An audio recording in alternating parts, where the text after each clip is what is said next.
최규하 대통령 권한대행이 정식으로 대통령에 선출된 12월 6일, 나는 이학봉 수사국장에게 정 총장 연행을 위한 실행계획을 준비하라고 지시했다. 이 국장은 연행 장소, 연행 방법, 연행 시각 등 구체안을 만들어 이틀 뒤인 12월 8일에 보고했다. 이 국장은 정 총장을 총장 공간에서 바로 연행하는 것으로 계획을 짰다. 정 총장의 연행 장소를 놓고 집무실과 공간, 이동 중 노상 등 3가지 방안을 검토한 결과 총장 공간으로 결정했다. 현행범도 아니고 도주의 우려가 없는데 노상 연행은 좋은 방안이 아니라고 생각돼서 배제했고, 육군본부의 집무실은 부하들을 믿고 저항할 가능성이 높아 역시 선택할 수 없다고 했다. 총장 공간은 주변에 적지 않은 경비병력이 있지만 공간 내부의 근무 인원은 소수여서 큰 마찰은 없을 것으로 판단한 것이다. 정 총장을 연행하기로 방침을 굳히면서 내가 우선적으로 고심했던 문제는 대통령에 대한 보고를 언제, 어떻게 할 것인가 하는 문제였다. 나는 이미 법에 따라 국가로부터 11.6 사건 수사에 대한 정권을 위임받고 있었기 때문에 정 총장의 연행조사 문제는 굳이 대통령의 사전 제가가 필요한 것은 아니었다. 수사 대상자를 정하고 수사 방법을 선택하는 일은 전적으로 수사기관장인 나의 권한이자 책임이기 때문이다. 그러나 나는 정승화 총장의 연행 문제만큼은 최규하 대통령에게 사전에 보고드리기로 결심했다. 정 총장 스스로가 최규하 권한대행을 대통령으로 옹립하는 일에 앞장섰던 만큼 대통령에게 보고드린 일이라고 하면 정 총장도 연행에 불응하거나 반발할 수는 없다고 판단했기 때문이었다. 또한 현실적으로도 정 총장의 연행은 계엄 정국에 적지 않은 충격을 줄 우려가 있고, 최규하 대통령으로서도 그 연행에 따른 후속 인사 조치를 신속히 취할 필요가 있었다. 나는 이학봉 수사국장에게 연행 계획에 대통령에게 드릴 보고서도 추가 작성하도록 지시했다. 연행 방법은 임의동행 방식을 취하기로 했다. 그러나 이에 불응할 때에는 긴급 체포한다는 예비계획도 마련했다. 정 총장이 계엄군법 회의의 관할관이므로 사전에 구속영장을 발부받을 수가 없었기 때문이다. 정 총장한테 가서 당신을 체포하려고 하니까 자신에 대한 구속영장을 발부해 주시오. 이렇게는 할 수 없는 것 아닌가. 또 당시 국방부에는 군법회의가 설치되어 있지 않았기 때문에 국방장관에게 사전 구속영장을 발부받을 수도 없었다. 그러니 임의동행에 끝까지 불응할 경우에는 강제연행 이외에 다른 방법이 없었다. 당시 군법회의법 242조에는 긴급을 요하여 관할관의 구속영장을 받을 수 없을 때에는 그 사유를 고하지 않고 영장 없이 피의자를 구속할 수 있으며 구속한 때로부터 48시간 이내에 구속영장을 발부받아야 한다고 규정되어 있었다.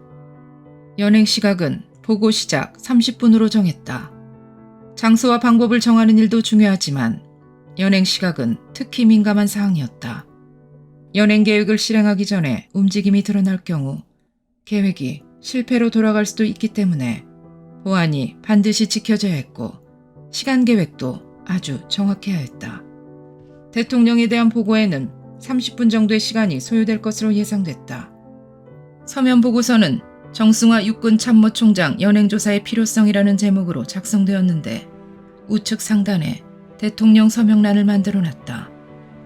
관례적으로 대통령이 이 서명란에 서명한다는 것은 대통령이 보고서의 내용을 보고받았다는 의미일 뿐 보고서 내용대로 하라고 허락한다는 뜻은 아니다. A4 용지 12쪽 분량의 이 재가문서는 정승화 총장의 내란방조 혐의점, 군 내부의 동향, 김재규의 공판 관련 동향, 정승화 총장의 연행조사에 관한 의견 등의 내용으로 구성되어 있었다. 이 보고서를 읽는 시간, 대통령이 질문하고 내가 답변하는 시간, 또 연행 대상자가 대상자이니만큼 특별한 지침과 당부가 있을 것이라고 생각돼 그 말씀을 듣는 시간까지 고려해도 30분이면 충분하다고 생각한 것이다. 그러면서 이 국장은 예비 계획인 긴급 구속의 경우를 대비해 수사관 몇 사람을 연행조에 추가해야 할 것 같다고 설명했다. 이 국장의 보충 설명을 들은 후 나는 바로 정 총장 연행조사 계획 보고서를 승인했다. 이튿날인 12월 9일 나는 이학봉 국장과 허삼수 조정통제국장을 각각 따로 불러서 구체적인 임무에 대해 설명해 주었다. 나는 이 국장에게 대통령에게 보고하러 갈 때 나를 수행하라고 했다. 이 국장이 수사 실무를 총괄했으니 대통령의 질문에 좀 더 정확하고 상세하게 설명드리기 위한 것이었다. 허삼수 국장은 내가 부를 때까지 정 총장 연행 계획에 대해 전혀 알지 못하고 있었다. 정 총장을 내사하고 있다는 사실, 연행을 준비하고 있다는 사실은 철저히 보안이 유지되었기 때문이다. 그래서 허 국장에게는 그날 처음으로 정 총장을 연행 수사하게 된 이유와 과정을 알려주면서 총장 공간에 가서 집행할 수 있는 세부 계획을 준비하라고 지시했던 것이다. 나는 이학봉 국장과 허삼수 국장에게 지침을 주었지만 세세한 사항까지 지시하지는 않았다. 이들은 각자가 내가 지시한 지침에 맞춰 세부 계획을 세우고 준비하고 실행에 들어간 것이다. 그 과정에 관한 허삼수 국장의 진술이 있다. 언제, 누가 그런 지시를 하였나요? 12월 9일 오전 보안사령관실에서 합수본부장으로부터 12.6 사건 수사 종결을 위하여 정 총장을 연행하여야 하는데 연행을 맡아라. 그 대신 문제가 생기지 않도록 철저히 대책을 강구하라는 지시를 받았습니다. 그 후 피의자는 어떻게 연행 준비 작업을 하였나요? 12월 9일 오후 제 사무실에서 이중령을 만나 의논을 하였는데 그 자리에서 그동안의 수사 경위와 연행이 필요한 이유를 설명 듣고 그로부터 문제가 없이 연행하여야 한다는 말을 들었는데 제가 구체적으로 어떻게 연행하느냐고 물으니까 자기도 구체적인 계획은 세우지 못하였다고 하면서 오히려 저에게 구체적인 계획을 생각해보라고 하였습니다. 그 후 어떻게 하였나요? 제가 문제없이 총장을 연행하는 방법이 무엇이 있을까 생각을 하였는데 그때까지 제가 총장 공간에 가본 적이 없어 공간의 사정을 알지 못하였는데 공간의 상황부터 먼저 파악하여야 한다고 생각하고 그날 오후 6본 헌병대장을 역임하여 공간의 상황을 잘 알고 있는 6본 헌병감실의 성환옥 대령에게 공간 상황을 물어보기로 작정하였습니다. 그래서 제가 성 대령에게 연락하여 제 사무실로 오게 한 다음 정 총장을 연행하여야 하는 이유를 설명하였더니 성 대령도 연행 조사해야 한다는데 동의하였습니다. 그리고 성 대령이 공간 경비 상황을 설명하였는데 공간 내부에는 증강된 1개 헌병분대가 있고 외곽에는 50여 명의 해병대 병력이 경비하고 있다고 하였으며 제가 공간 상황을 파악하려고 성 대령과 함께 공간촌으로 갔으나 들어가지 못하고 그냥 되돌아왔습니다. 제 사무실에서 성 대령이 연행 계획이 어떻게 되어 있느냐고 하면서 경비병이 많이 있으므로 후보 계획을 세우는 것이 좋겠다고 하여 제가 그렇게 하기로 결심하였습니다. 그 후 어떻게 조치하였나요? 그날 오후 바로 이중령을 다시 만나 연행 계획을 어떻게 세우면 좋겠느냐고 물으니까 수사관 6, 7명을 데리고 가면 되지 않겠느냐고 하였습니다. 그래서 제가 후보 계획이 있어야 하지 않겠느냐고 하여 이중령이 동의하였고 동원할 병력에 대하여 의논하여 당시 서빙고분실에 파견 나와 있던 수경사 33헌병대 2개 제대 약 60명을 동원하기로 하였습니다. 후보 계획에 관하여 합수본부장에게 보고하였나요? 12월 10일 오전 합수본부장실에서 합수본부장에게 공간총의 경비 상황을 설명하고 충돌에 대비하여 지원 병력을 데리고 가야 되겠다고 건의하였더니 본부장이 그렇게 하라고 하면서 지원 병력은 공간 내에 투입하지 말고 외곽에서 적절히 지원할 수 있도록 조치하라고 하였습니다. 디데이 하루 전인 12월 11일 나는 이학봉 수사국장을 비롯해서 정 총장 연행계획을 수행할 조정통제국장 허삼수 대령, 합동수사본부 수사 제2국장 우경윤 대령, 33 헌병대장 최성립 중령을 오전과 오후에 각각 따로 불러 임무를 차질 없이 수행하라고 당부했다. 허삼수 대령에겐 우경윤 대령과 함께 총장 공간으로 가서 정 총장을 직접 만나 임의동행에 응해줄 것을 설득하라고 지시했다. 아울러 헌병감실 기획과장인 성환옥 대령과 협조해 정 총장 연행 때 충돌이 일어나지 않도록 각별히 조심하라고 당부했다. 오후에는 우경윤 대령을 불러 허삼수 대령에게 모든 것을 지시했으니 허 대령과 협조해 정 총장을 직접 연행하라고 지시했다. 육군본부 범죄수사단장인 우 대령은 당시 우리 합동수사본부에 지원 나와서 수사 2국장을 맡고 있었다. 그러니까 소속으로는 정 총장 부하이면서 직무상으로는 내 부하였다. 본래 범죄수사단장은 육군 참모총장이 가장 신임하는 사람에게 맡기는 자리였다. 우 대령도 정 총장의 각별한 신임을 받고 있었던 만큼 그라면 정 총장을 정중히 모셔오는데 소홀함이 없을 것이라고 생각했다. 최성립 중령에게도 연행 과정에서 만일의 사태가 발생하면 33 헌병대원들을 지휘해 정 총장을 공간 밖으로 연행해 나오는데 차질이 없도록 하라고 지시했다. 33 헌병대 병력 2개 제대를 지원받기로 한 것은 현장 책임을 맡은 허삼수 우경윤 대령이 세부 계획을 세울 때 결정한 일이다. 33 헌병대는 공간으로부터 500m 떨어진 한남 수포에 대기하고 있다가 상황이 발생하면 연행조 수사관들을 보호하고 연행 차량이 통과할 수 있는 길을 확보하는 임무를 맡았다. 당시 총장 공간에는 내부에 1개분대, 공간 외곽에 50여 명 등 60여 명의 무장 경비병력이 지키고 있어 정 총장이 연행에 순순히 응하지 않아 마찰이 생기는 우발 상황에 대비하지 않을 수 없었다. 33 헌병대는 합수부 수사 업무를 지원하기 위해 합수부에 배속된 수사 업무 보조 병력이었다. 정 총장 연행 계획을 수립 집행한 이학봉, 허삼수, 우경윤, 성환옥 대령과 최성립 중령은 나의 지시에 대해 한마디 이의를 달지도 않았고 일말의 망설임도 없이 일사불란하게 따라주었다. 이학봉, 허삼수 대령은 보안사의 나의 참모였지만 우경윤, 성환옥 대령은 정승화 총장의 직속 부하였다. 최성립 중령도 장태환 수경사령관 휘하의 부하였다. 나의 지시가 부당하다고 생각했다면 과연 그들이 그처럼 행동했을까?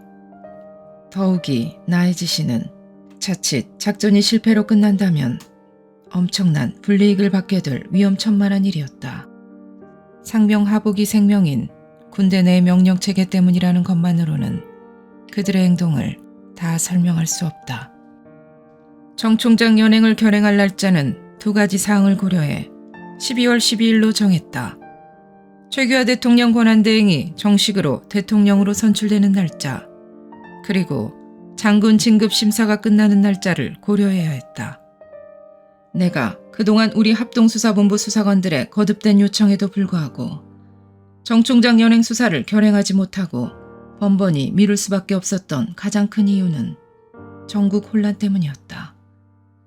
11.6 사건의 진실을 밝히는 일이 매우 중요하기는 했어도 계엄사령관의 연행으로 인해 그렇지 않아도 불안정한 시국을 더욱 큰 혼란에 빠지게 한다면 그 책임 또한 가볍지 않다고 생각되었다. 그런데 최 대행이 정식으로 대통령에 선출됨으로써 대한민국은 다시 정상적인 통치체제와 질서를 되찾고 있었다. 최 대통령의 국군 통수권이 정상적으로 기능하고 국방장관이 엄존하는 한 육군 참모총장 한 사람의 신상에 일시적으로 변화가 생기더라도 큰 문제가 될 일은 없었다. 또 한 가지 고려사항은 장군 진급 심사가 끝날 때까지 기다리는 일이었다. 장군이 된다는 것은 직업군인에겐 인생의 목표라고 해도 좋을 만큼 중요한 사안이다. 누가 대령에서 장군으로 진급하느냐는 것은 심사 대상자는 물론 군복을 입은 모든 장병들의 최대 관심사 가운데 하나다. 심사 도중에 무슨 일이 일어나 발표가 연기된다거나 하면 군의 인사질서에 큰 혼란이 초래될 수도 있다. 진급 심사 일정은 정확히 언제까지 끝내서 언제 발표한다는 날짜가 정해져 있는 것은 아니지만 그해 장군 진급 심사는 예년보다 2, 3일 정도 늦어져 12월 12일에 끝나게 됐던 것이다. 나는 당초 늦어도 12월 11일에는 진급 심사가 끝날 것으로 예측했다. 그래서 마음속으로 12월 12일을 정 총장 연행수사 개시일로 결정해놓고 있었다. 12월 12일을 넘기면 안 된다. 그렇게 혼자 최종 결심을 하고 구체적으로 날짜를 잡은 때가 12월 6일경이었다. 국방장관의 미온적인 태도 때문에 대통령에게 보고를 끝낸 시각에 맞춰 결행하기로 한 만큼 나는 모든 것을 나 혼자 결정할 수밖에 없었다. 누구와 함께 의논할 수 있는 일도 아니었다. 대통령 보고 일정이 18시 30분으로 정해진 것은 최 대통령 비서실의 결정이었다. 대통령을 뵙는 일정은 전적으로 대통령 의전 비서실에 의해 정해져 통보되는 것이 관례이지만 접견을 희망하는 쪽에서 몇 시에 뵙게 해달라고 요구하는 경우도 있다. 그날 09시 30분경 나의 부관인 황진화 소령이 내가 대통령께 보고드릴 일이 있으니 접견 일정을 18시경으로 잡아달라고 요청했는데 대통령 비서실에서 18시 30분으로 통보가 온 것이다. 나는 일과 시간 이후에 일정이 잡힐 것으로 예상하지 않았기 때문에 정 총장 연행과 관련한 모든 계획을 대통령 보고 시간을 기준으로 맞추도록 했다. 즉시 이 국장에게 대통령 접견 시간을 알려주면서 실무 계획을 다시 한번 점검하도록 지시했다. 이 국장은 허 국장에게 정 총장 연행 시간이 30분 지연된 저녁 7시라고 통보했다. 정 총장 연행팀을 불러 각각의 임무를 부여하고 최종 확인을 마친 다음 나는 마음먹고 집에 들어갔다. 정 총장 연행 하루 전인 12월 11일 저녁이었다. 수사하는 동안 내내 나는 퇴근이라는 말을 잊고 지냈다. 어쩌다 며칠에 한 번 옷 갈아입으러 들르는 정도였고 당시에 내 숙소는 보안사령부의 내 사무실이었다. 그런데 그날따라 유난히 가족들을 만나보고 싶었던 것이다. 내일 이후에는 다시는 퇴근할 수 없을지도 모른다는 생각을 하자 아내와 결혼한 이후 다녀오리다 라는 평범한 인사를 한 번도 해주지 못했던 일이 생각났다. 언제나 나의 출근 인사는 나 가요 였다. 직업군인들에겐 퇴근이 보장되지 않는다. 그러니까 다녀오겠다고 말할 수는 없었다. 국가는 필요할 때 군인에게 목숨을 요구한다. 그것은 군인의 명예이고 동시에 군인의 운명이다. 비상이 걸리면 그 일이 위험하든 위험하지 않든 가차없이 출동해야 하며 그 작전에서 살아 돌아온다는 보장도 없다. 생각해보니 나는 아내에게도 내가 가진 것과 똑같은 사생관과 군인 정신을 주입시키고 싶어 했던 것 같다. 가족과 함께 식탁에 둘러앉아 식사하는 일이 다시는 없을지도 모른다는 생각을 하면서 오랜만에 아이들과 함께 늦은 저녁을 먹었다. 그리고는 내가 없더라도 아이들이 꼭 가슴에 간직했으면 하는 얘기를 비감한 심정으로 들려주었다. 아버지는 그동안 집에도 들어오지 못하면서 박 대통령 시해 사건 수사에 몰두해 있었다.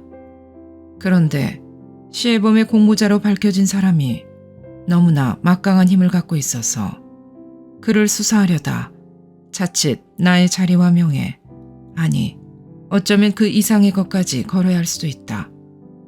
이 아버지는 결코 너희들에게 슬픔을 안겨주고 싶지 않지만 그렇다고 해서 나에게 맡겨진 역사적 임무를 비겁하게 포기할 수가 없다.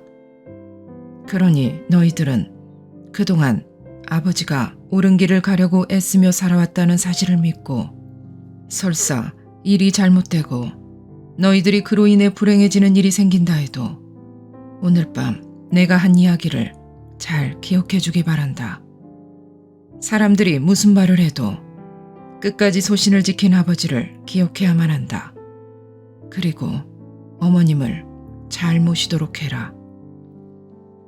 당시 맏아들 재국은 대학생, 딸 효선은 고등학교 2학년, 둘째 아들 재용이 중학교 3학년, 그리고 늦둥이 재만이 초등학교 2학년이었다. 아이들이 나의 유언과도 같은 그 말의 뜻을 제대로 이해할 수 있으리라고는 생각하지 않았다. 다만 내가 직면해 있는 상황의 엄중함 때문에 가족들에게 당부의 말을 남겨야겠다는 생각뿐이었다. 그런데 아이들이 생각지 못했던 반응을 보였다. 장남 재국이가 형제를 대표해서 말씀드린다는 듯한 표정이 되어 아버님, 아버님께서 옳다고 생각하시는 일이면 부디 소신을 가지고 해나가십시오. 저희는 아버님을 믿고 신뢰합니다. 저희 걱정은 마십시오. 라고 담담하게 말하는 것이었다. 아직 어리게만 보았던 아이들이 어느새 장성하여 아버지인 내게 힘을 주고 있다니. 나는 늘 일로 바빠 시간을 많이 내주지도 못했는데 아이들은 대견하게도 잘 자라주었던 것이다. 나는 망감이 교차하는 심정이 되어 아이들을 하나하나 끌어안아 주었다. 잠자리에 들기 전 나는 여러 가지 걱정으로 마음이 복잡해 보이는 아내에게 사심없이 하는 일이니까 하늘에 보살핌이 있을 것이오. 그러니 너무 염려하지 마시오. 라고 말해주었다. 이 말은 나 자신에게 들려주는 말이기도 했다. 그런 다짐의 말들이 있었지만 나나 아내나 뒤척이기만 했지 좀처럼 잠들지 못했다. 다음 날 아침 일찍 나는 평소에 하듯 나 가요 라는 한마디 출근 인사만을 남기고 대문을 나섰다. 큰 길로 이어지는 골목길이 그날따라 꽤나 길게 느껴졌다.